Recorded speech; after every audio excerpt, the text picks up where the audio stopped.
Welcome back. I'm meteorologist Jake Duries here with your weather headlines. We're tracking morning snow showers that are not bringing a lot of impacts to our neighborhoods as we'll continue to cool throughout the day once that cold front passes this morning, as we're also tracking mixed precipitation to end our work week. Let's start with our daytime highs today. Like I said, we're cooling throughout the day, so once we get into the afternoon, we'll be back at about freezing 32 degrees as we're still tracking that snow, but to end in the first half of the day. By the afternoon, we'll be drying up with just some cloud cover over our neighborhoods. Winds still pretty strong as they have been for the past 48 hours. Thankfully, today we're going to see some improvements as well as see them come to an end later this evening and definitely start to calm down. Let's look at it. Even at the 6 a.m. hour, seeing some strong wind gusts exceeding 30 miles per hour. That's what we're going to see really throughout the day. Possible max wind gusts at 35 miles per hour. That's an improvement from yesterday and 2 days ago where we saw max wind gusts in some neighborhoods exceeding 50 miles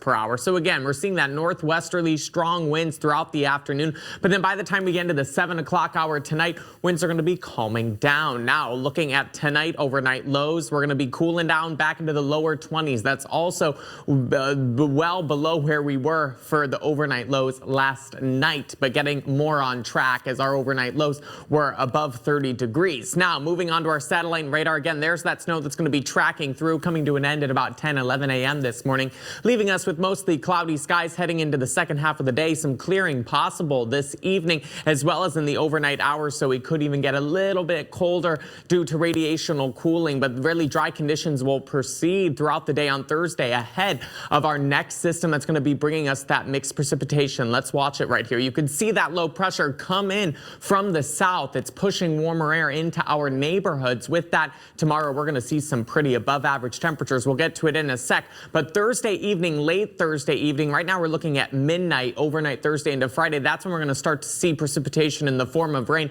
make it into our southern neighborhoods. Now, once we get into Friday morning and that low pressure gets closer, that's when we're going to start to see the mixed precipitation begin as we get a little bit colder in the overnight hours and our precipitation looks to flip from rain over to snow. But first, that mixed precipitation that we're still watching very carefully. It all depends on our temperatures and when that switch occurs, and it looks to be Friday morning once we'll be drying out by noon on Friday, leaving us again with dry conditions heading into the weekend. Looking at our super 7-day forecast, I said it was going to be warm. Look at Thursday tomorrow, 41 degrees as a high, mostly sunny skies, chances to see the sun.